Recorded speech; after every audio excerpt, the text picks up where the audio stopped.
Keisha grabbed her backpack and took a deep breath. Today was her first day at Riverside High School, and she felt nervous butterflies dancing in her stomach. She had spent the whole summer thinking about this moment.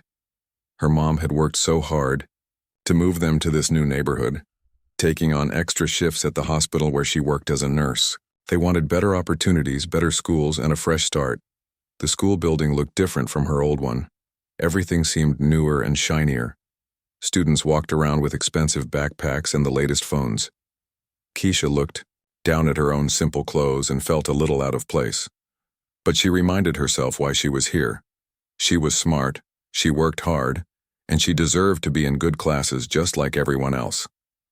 Walking through the hallways, she noticed something right away. Almost every face she saw was white. Back at her old school in Detroit, there were kids from all different backgrounds. Here she could count the other black students on one hand. It made her feel like she was standing under a spotlight, even though most students just walked past without really noticing her.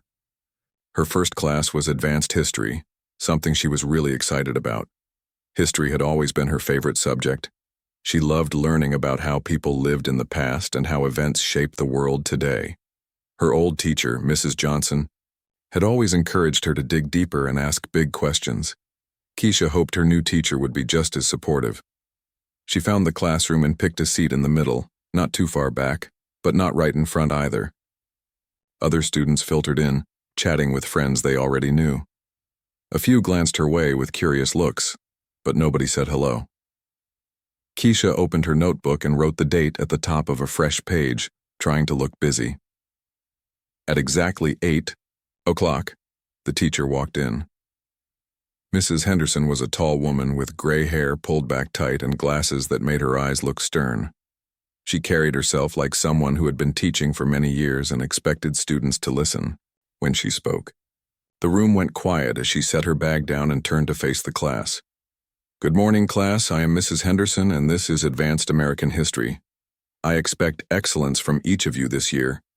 We will cover complex topics that require serious thinking and mature discussion." Her voice was crisp and professional, the kind that made students sit up straighter in their chairs. She picked up her class list and began calling names. Adams, Jennifer. A blonde girl in the front row raised her hand. Baker, Michael.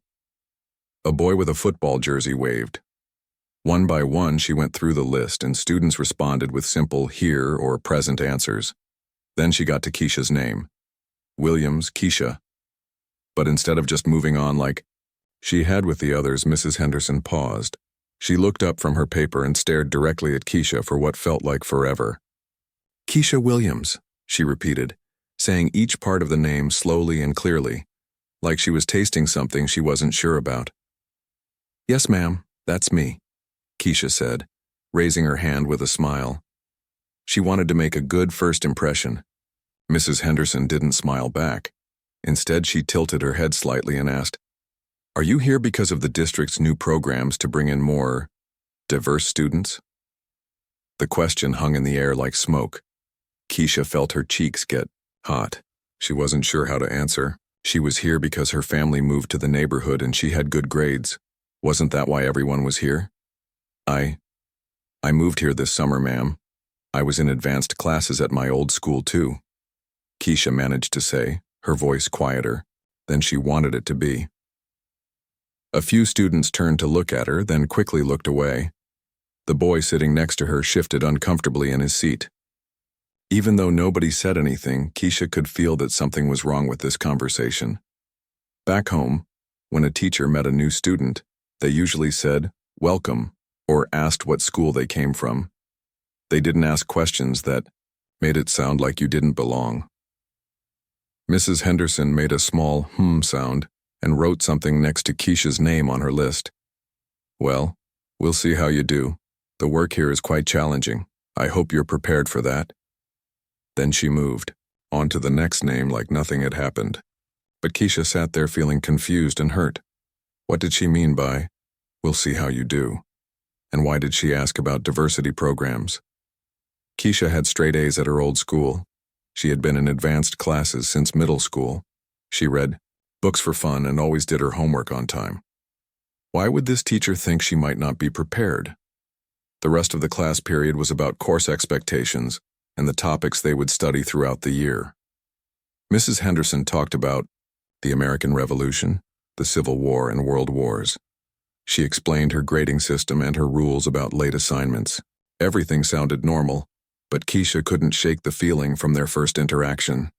When class ended, students packed up their things and headed toward the door. Keisha took her time putting her notebook away, hoping maybe someone would introduce themselves or say something friendly. A girl with curly red hair walked past and gave her a small smile, which made Keisha feel a little better. As she walked to her next class, Keisha thought about what had just happened. Maybe she was reading too much into it. Maybe Mrs. Henderson was just curious about new students. Maybe that's how things worked at this school. But deep down, something didn't feel right. During lunch, she sat by herself at a table near the windows and pulled out the sandwich her mom had packed. She watched groups of friends laughing and talking, wishing she knew someone to sit with. This was so different from her old school, where she had friends to eat with every day and teachers who knew her family. She thought about calling her mom but decided against it. Her mom was probably busy at work, and besides, Keisha didn't want to worry her. This move had been hard enough on both of them. Her mom had been so excited about the opportunities this new school district could offer.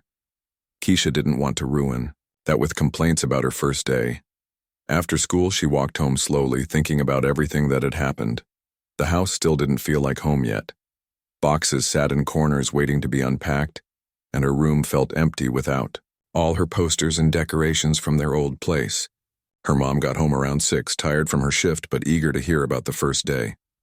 "How was it, baby? Did you like your teachers? Make any new friends?"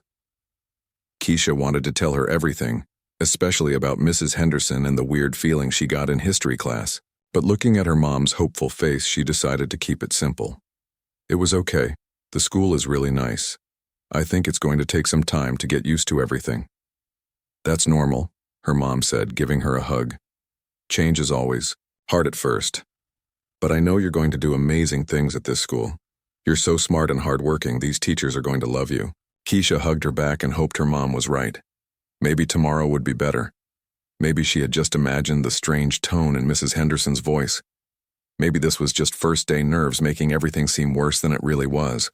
But as she lay in bed that night, she couldn't stop thinking about the way Mrs. Henderson had looked at her, like she was solving a puzzle she didn't really want to figure out.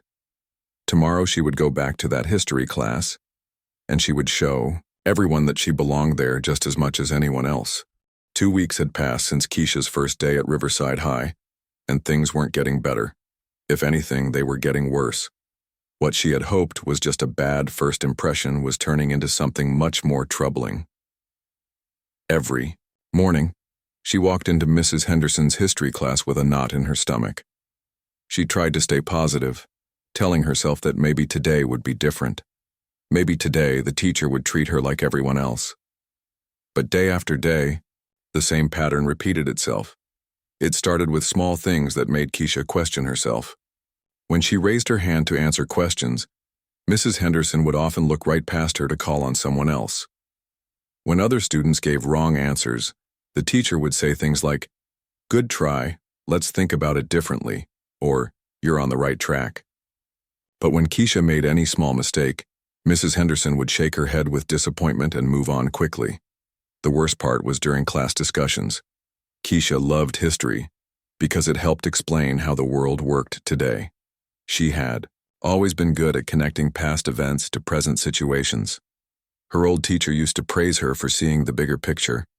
But here, whenever she tried to share her thoughts, something always went wrong. Last Tuesday, they were talking about the Great Depression.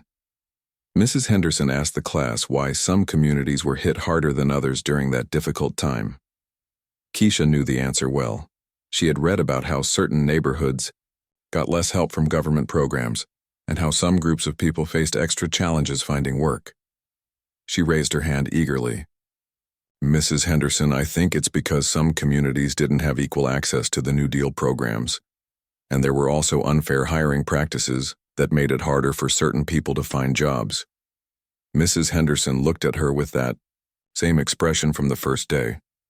"Miss Williams, while you might have personal feelings about these topics, We need to stick to the historical facts. Let's hear from someone who can give us a more objective perspective. She turned to call on David, a quiet boy who sat in the front row. David, what do you think were the main economic factors?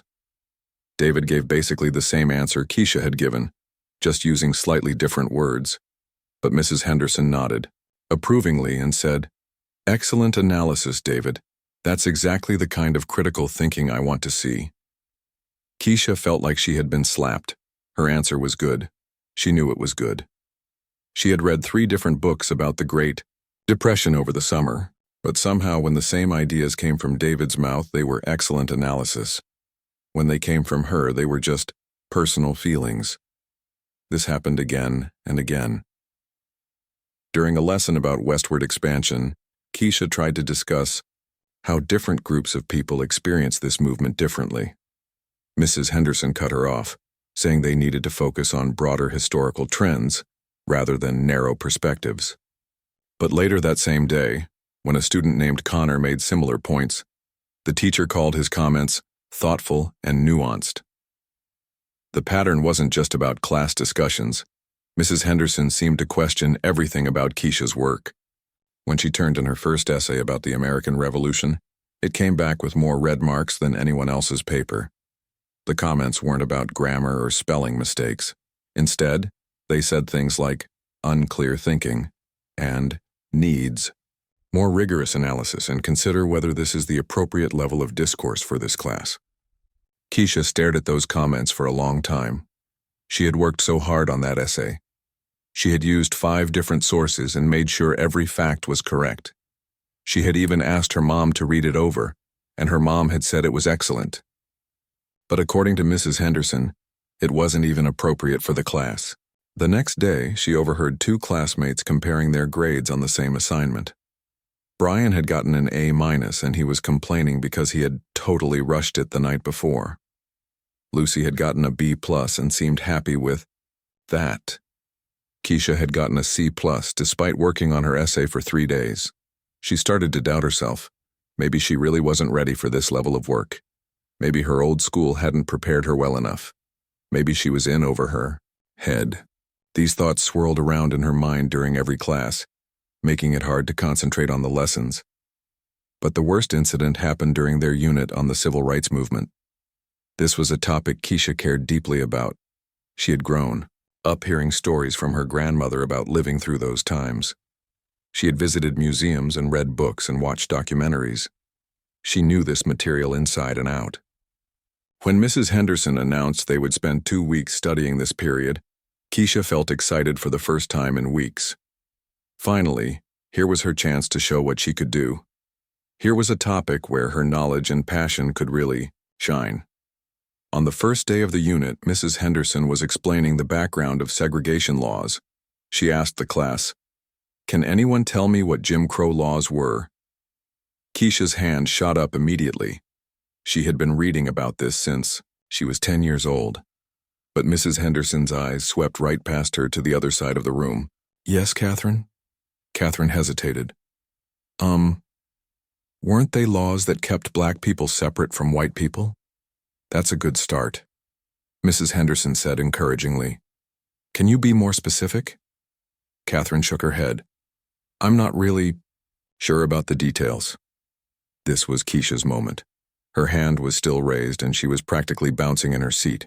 She could explain not just what the laws were, but how they worked, why they were created, and how they affected daily life for millions of people. But Mrs. Henderson looked around the room again. Anyone else want to help Catherine out? Finally, she had no choice but to call on Keisha. "Miss Williams, I suppose you have something to add?"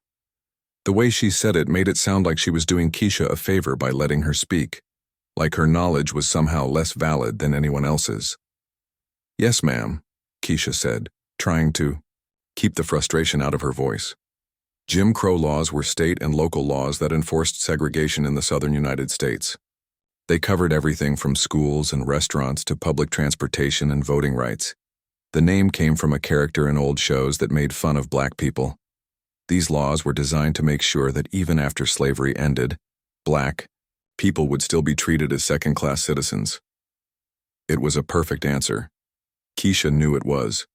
She had explained the laws, their purpose, and even the origin of the name. Several students nodded, clearly learning something new. But Mrs. Henderson's response made Keisha's heart sink. Well, Miss Williams, you certainly have strong opinions about this topic, but remember, as historians, we need to examine all perspectives objectively. Your personal connection to this material might make it difficult for you to see the broader historical context. Personal connection? What did that even mean? Keisha wasn't giving opinions. She was stating historical facts, the same facts that were in their textbook, the same facts that any historian would give. But somehow, because she was black, her knowledge was automatically seen as biased. Because she cared about the topic, her expertise was dismissed as emotion. It was like being punished for knowing too much about something that mattered to her. After class, Keisha walked slowly to her locker, her mind spinning with confusion and hurt. She had worked so hard to prove herself, but nothing seemed to matter. Every time she showed her knowledge, it was questioned. Every time she participated, it was dismissed. Every time she tried to belong, she was reminded that maybe she didn't. She thought about her grandmother's stories of facing unfairness at work and in school. She had always thought those days were over. She thought that if she worked hard and did well, she would be treated fairly. But standing at her locker, surrounded by students who seemed to belong effortlessly in this place, she realized that some things hadn't changed as much as she had hoped. What she didn't know was that someone had been watching all of this happen. A quiet student named Tyler, who sat 2 rows behind her, had noticed everything. He had seen the way Mrs. Henderson treated Keisha differently. He had heard the dismissive tone and seen the unfair grading. And he was starting to realize that staying silent wasn't an option anymore. 3 weeks into the Civil Rights Unit, Mrs. Henderson announced a major group project that would count for 25% of their grade. Students would work in teams of 4 to research and present on different aspects of post-World War II America. Keisha felt a mix of excitement and nervousness. Group projects could be great if you got good teammates, but they could also be disasters if people didn't do their fair share of work. Mrs. Henderson had already assigned the groups, which meant Keisha couldn't choose her own partners. She found herself paired with Ashley, whose father was on the school board, along with Jake, who played on the varsity basketball team, and Madison, who was known for being really organized and getting good grades. When the groups met for the first time, Keisha was relieved to discover that her teammates seemed nice enough. Ashley was friendly and asked genuine questions about Keisha's ideas. Jake was quieter but clearly smart, and Madison immediately started making lists and organizing their timeline. Their assigned topic was opportunities and challenges for veterans after World War II. Keisha knew this was her chance to really shine. She had spent hours reading about how the GI Bill worked and how it affected different groups of veterans differently. She understood the topic better than most adults, let alone her classmates. During their first planning meeting, she shared her research enthusiastically. I think we should focus on how the GI Bill was supposed to help all veterans, but in reality, it worked very differently for different people, she explained. Like, white veterans could use it to buy houses in nice neighborhoods and go to good colleges, but black veterans faced discrimination that made it much harder to get the same benefits. Her teammates listened carefully and seemed impressed by how much she already knew. Ashley nodded and said, "That's really interesting. I never learned about that part before." Jake added, "Yeah, that's not what they taught us in middle school history." Madison wrote down Keisha's ideas and suggested they divide up the research. "Keisha, since you already know so much about this, maybe you could focus on the veterans' experiences. I can handle the economic data, Ashley can research the housing policies, and Jake can look into the education benefits." For the next 2 weeks, they worked together smoothly. Keisha dove deep into her research, reading academic papers and first-hand accounts from veterans. She found incredible stories of men who had served their country bravely in the war, only to come home and face continued discrimination. She also found examples of veterans who were able to use the GI Bill to build better lives for their families. The group met regularly at the library, and Keisha's teammates were consistently amazed by the depth of her knowledge. How do you Know all this stuff? Ashley asked one day. You explain it better than our textbook does. I just really love learning about history, Keisha replied, especially when it helps explain why things are the way they are today. When it came time to prepare their presentation, they decided that each person would present their own section. But Keisha would start with the overview, since she understood the big picture so well. They practiced several times, and everything seemed to be going perfectly. The day of presentations arrived, and Keisha felt confident for the first time in weeks. She had prepared thoroughly, she knew her material inside and out, and her teammates were supportive. She wore her best outfit and arrived early to set up their visual aids. Their group was scheduled to present third, so they watched the first two presentations nervously. The other groups did fine, but Keisha felt like their research was more thorough and their analysis was deeper. When Mrs. Henderson called their group to the front, Keisha walked up with her head held high. She began their presentation with confidence, explaining the historical context and setting up the issues they would explore.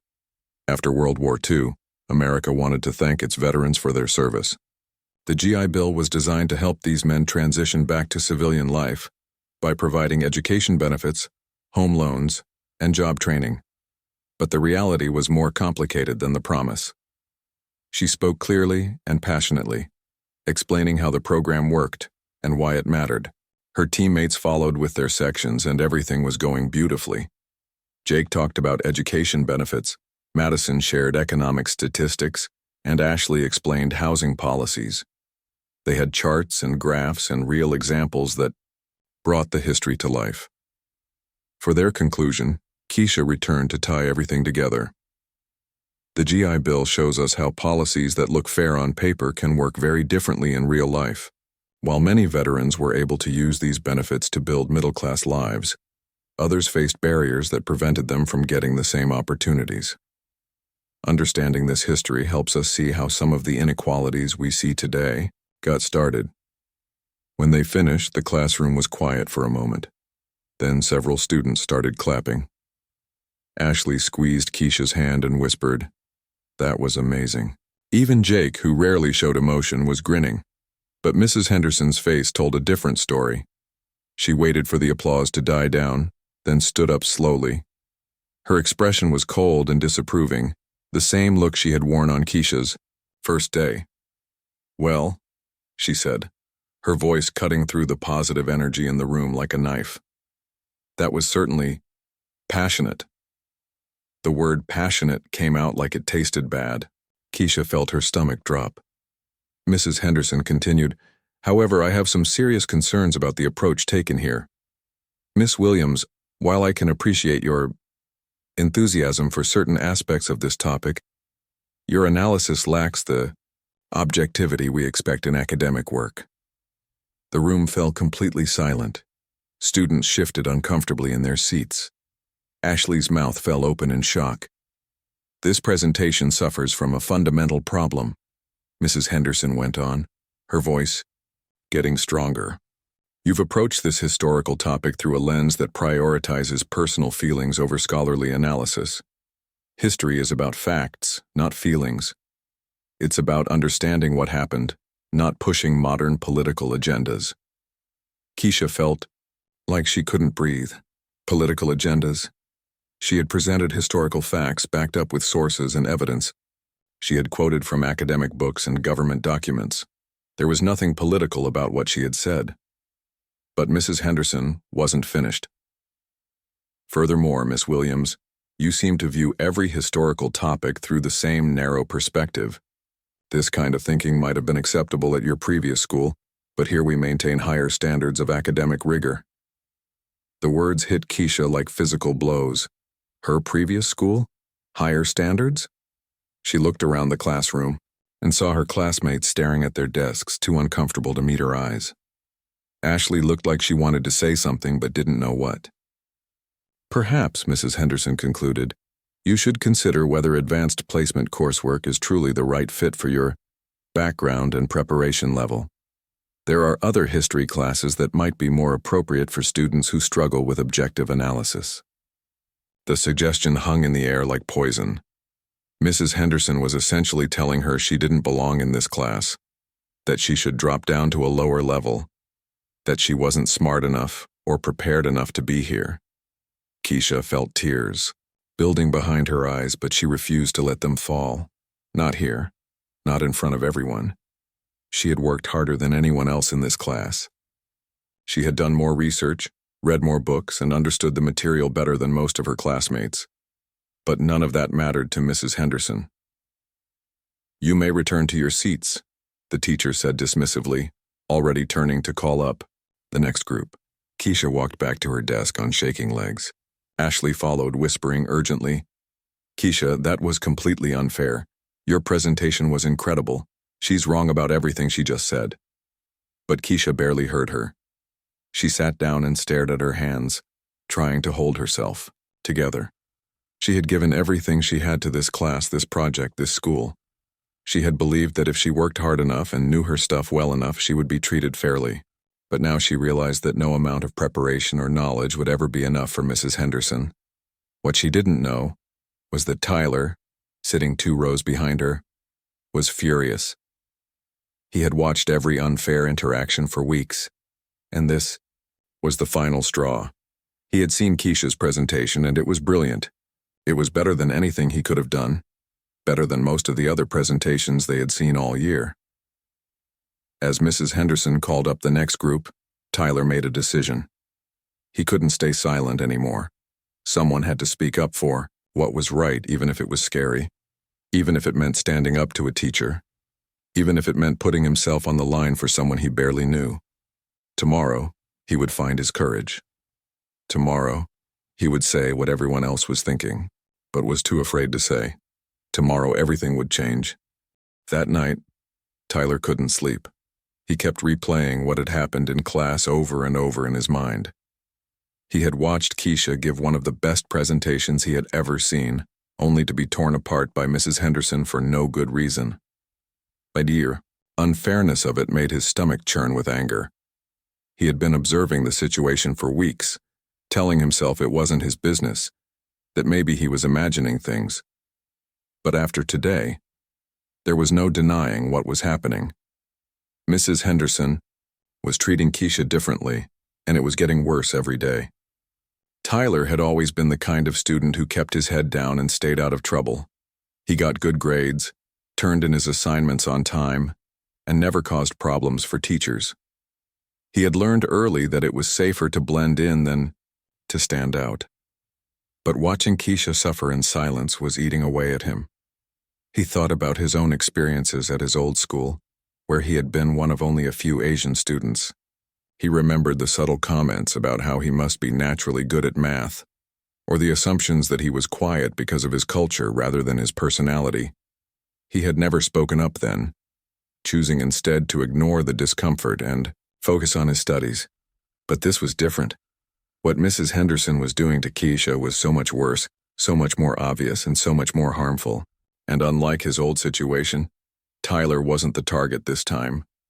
He had the privilege of being able to speak up without putting himself at the same risk. Around 2 in the morning, he finally made his decision. He was going to say something. He didn't know exactly what or how, but he couldn't stay silent anymore. His conscience wouldn't let him. The next morning, Tyler arrived at school early and went straight to the library.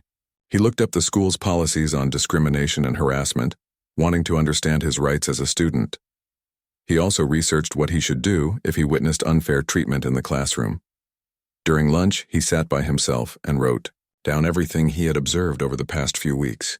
He documented specific incidents, noting dates and details. The pattern was even clearer when he saw it all written down. Mrs. Henderson consistently dismissed Keisha's contributions, questioned her preparation, and treated her differently from every other student in the class. When it was time for history class, Tyler's hands were sweating. He had never confronted a teacher before, never spoken up in a situation like this. But he kept thinking about Keisha's face after yesterday's presentation, how she had tried so hard not to cry, how unfair the whole thing had been. He took his usual seat 2 rows behind Keisha and watched as she walked in. She looked tired, like she hadn't slept much either. She sat down quietly and didn't raise her hand or make eye contact with anyone. It was like yesterday had broken, something inside her. Mrs. Henderson began the class by reviewing the presentations from the day before. She praised several groups for their objective analysis and scholarly approach. When she got to Keisha's group, she simply said, Group 3 covered their assigned topic and moved on quickly. Then she started the new lesson about the 1950s, economic boom. This was a time of unprecedented prosperity for American families, she began. The middle class grew significantly, and home ownership reached new heights. Tyler saw Keisha's hand go up slowly. After yesterday, he wasn't sure she would ever participate again, but here she was, still trying. Mrs. Henderson's eyes swept past her. Yes, Brandon. Brandon, who sat in the front row, said, Wasn't this mostly for white families, though? I thought other groups didn't get the same opportunities. It was exactly the kind of point Keisha would have made, but coming from Brandon, it was apparently acceptable. That's a thoughtful observation, Brandon, Mrs. Henderson said approvingly. You're beginning to understand the complexity of historical analysis. Tyler felt his anger building. Brandon had basically said the same thing Keisha had been trying to say for weeks, but when he said it, it was thoughtful. When Keisha said similar things, they were dismissed as personal bias. Keisha's hand was still raised, but Mrs. Henderson continued to ignore her. She called on other students, encouraged their contributions, and praised their insights. Meanwhile, Keisha sat there being invisible, her valuable knowledge and perspective completely dismissed. Finally, Mrs. Henderson asked a direct question about economic inequality during the 1950s. Several students looked confused, clearly not sure how to answer. Keisha's hand shot up immediately. This was exactly the kind of topic she understood deeply. But instead of calling on her, Mrs. Henderson said, This is a complex issue that requires careful analysis. Let me explain it myself rather than risk any misunderstandings. That was it. Tyler couldn't take it anymore. Before he could lose his nerve, he stood up. The sudden movement caught everyone's attention. All eyes turned to him, including Mrs. Henderson's surprised gaze. Tyler's heart was pounding so hard he could hear it in his ears, but he forced himself to speak. Mrs. Henderson, he said, his voice quieter than he wanted, but still clear enough for everyone to hear. I need to say something. Mrs. Henderson looked annoyed by the interruption. Mr. Chen, please take your seat. If you have a question, raise your hand like everyone else. No, ma'am, Tyler replied, finding his strength. This can't wait. The classroom was dead silent now. Students turned in their seats to stare at him. Some looked shocked, others curious. Keisha turned around with wide eyes, clearly not understanding what was happening. I've been watching what's been happening in this class for weeks, Tyler continued, his voice getting stronger with each word, and I can't stay quiet about it anymore. Mrs. Henderson's face was turning red. Mr. Chen, you are disrupting my class. Sit down immediately. But Tyler wasn't finished. Keisha is one of the smartest students in this room. Her presentations are always well-researched and thoughtful. Her answers are always insightful. But you treat her completely differently from everyone else. The words were tumbling out now, weeks of frustration and anger finally finding their voice. Yesterday, her group gave an amazing presentation. It was better than anything I could have done. But you criticized her for things. That don't make sense. You told her she wasn't being objective when she was just stating historical facts. Several students were nodding now, recognition dawning on their faces. They had seen it too, but like Tyler, they had stayed silent. You ignore her when she raises her hand, Tyler went on. You dismiss her ideas, even when other students say the exact same things and you praise them for it. You question whether she belongs in this class even though her work is excellent. Mrs. Henderson's mouth opened and closed, but no words came out. She clearly hadn't expected to be confronted like this. It's not fair, Tyler said, his voice cracking slightly with emotion. She works harder than anyone else here. She knows more about this subject than most of us ever will, but you treat her like she doesn't belong, and that's wrong. The silence in the room was complete. Tyler could hear his own breathing, could feel his classmates staring at him. He had never done anything like this before in his life, but it felt right. It felt necessary. Finally, Mrs. Henderson found her voice. "Mr. Chen, you are completely out of line. Report to the principal's office immediately." "Fine," Tyler said, his confidence growing. "But before I go, I want everyone in this room to know that what I've witnessed here isn't okay, and staying silent about it makes us all part of the problem." He looked around at his classmates, making eye contact with as many as he could. "Keisha deserves the same respect and encouragement that every other student gets. We all see what's happening. The question is, what are we going to do about it?" To everyone's surprise, Ashley slowly stood up. Her face was pale, but her voice was steady. "Tyler's right," she said. "I was in Keisha's group yesterday. Her research was incredible. Her presentation was amazing. What happened to her was completely unfair." Then Jake stood up. "I saw it too," he said quietly. "It wasn't right." One by one, other students began to stand. Madison joined them, then Brandon, then others. Within moments, more than half the class was on their feet, standing in solidarity with Keisha and Tyler. Mrs. Henderson looked around the room in shock, her authority crumbling before her eyes. For the first time since Keisha had started at this school, the teacher was speechless. Tyler looked at Keisha, who had tears streaming down her face. But for the first time in weeks, they weren't tears of humiliation or frustration. They were tears of relief, of gratitude, of finally being seen and supported. The bell rang, ending the class period, but nobody moved. They all stood there for a moment, understanding that something important had just happened. Someone had finally spoken up for what was right, and others had found the courage to join them. As students began to file out, many stopped to speak to Keisha and Tyler. "Thank you," they said. "That was brave. It needed to be said. We should have spoken up sooner." Tyler packed up his things slowly, still processing what had just happened. He had never imagined himself as someone who would stand up to authority. But when the moment came, he couldn't stay silent anymore. Looking at Keisha's grateful smile, he knew he had made the right choice. The real work was just beginning. The principal's office felt different this time. Tyler had been there before for minor things like schedule changes, but never for something like this. As he sat in the chair across from Principal Rodriguez's desk, he wasn't scared. He was nervous, sure, but he felt proud of what he had done. Within an hour, his parents arrived looking worried and confused. Tyler's mom sat down next to him and asked quietly, "Are you okay?" "What happened?" Tyler took a deep breath and told them everything. He explained about the weeks of watching Keisha being treated unfairly, about yesterday's presentation, and about finally finding the courage to speak up. His parents listened carefully, asking questions and taking notes. When he finished, his father looked at Principal Rodriguez and said, "So our son stood up for another student who was being treated unfairly, and he's in trouble for that?" Principal Rodriguez shifted in his chair. "Well, there are proper channels for these kinds of concerns. Students can't just disrupt classes whenever they disagree with a teacher." But Tyler's mom wasn't satisfied with that answer. Did anyone investigate these concerns?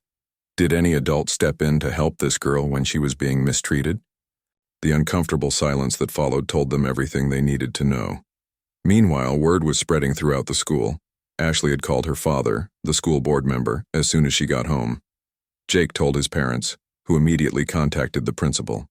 Madison shared the story with her older sister, who posted about it on social media, being careful not to use anyone's real names but explaining what had happened. By the next morning, Principal Rodriguez's phone was ringing constantly. Parents were calling, asking questions, demanding answers.